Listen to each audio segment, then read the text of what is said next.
আপনারা কি ভাইপোকে দেখেছেন টিভির পর্দায় কাগজে মুড়ে টাকা নিতে? কেউ দেখেননি।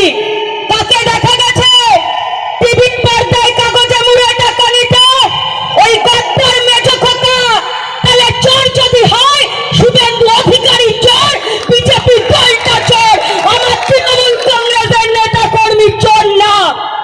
আজকে পরিবারতন্ত্রের কথা বলে।